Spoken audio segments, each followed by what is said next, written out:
And joining us now here on Market Talk, pleased to have with us Jason Welker, Nebraska retail product agronomist with Brevant Seeds, as we have some harvest conversations here on today's program. And first off, Jason, thanks for joining us. I hope you're doing well.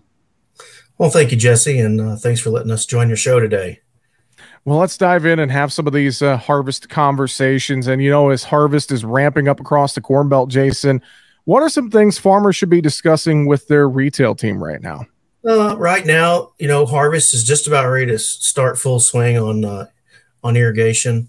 A lot of corn's 2/3 starch line to black layer. I think the most important thing they need to be doing right now is figuring out their harvest order, looking at stock quality, doing the pinch test, pushing the plants over to see which one has poor stock integrity. That's the most important thing right now.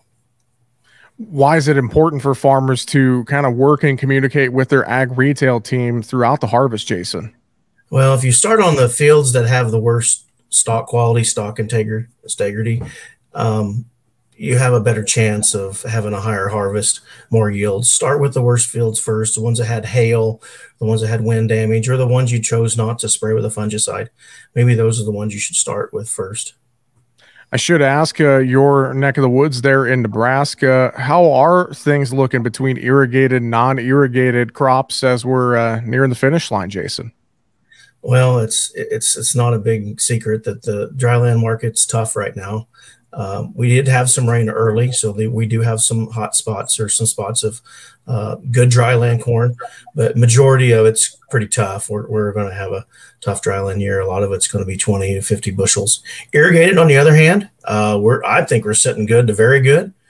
I think we're going to have a lot of great corn out there this year on irrigation where guys didn't have any hail or wind damage.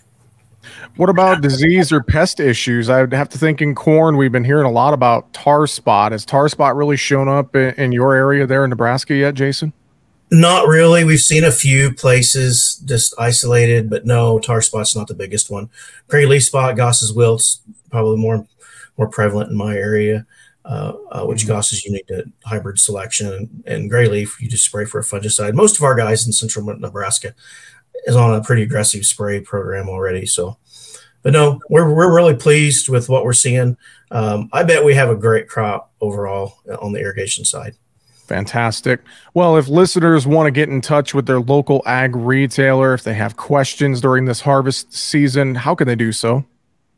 The easiest way to get a hold of us is go to brevant.com, or the absolute easiest, go to your local retailer. Yeah, most of our retailers are already selling up, and we're easy to work with. They're easy to work with. Just give us a call. Go to your local retailer or visit them online at brevant.com. With that, Jason Welker, Nebraska retail product agronomist with Brevant Seeds. Thanks for joining us this week, and we'll talk to you again next week. You bet. Thank you, Jesse.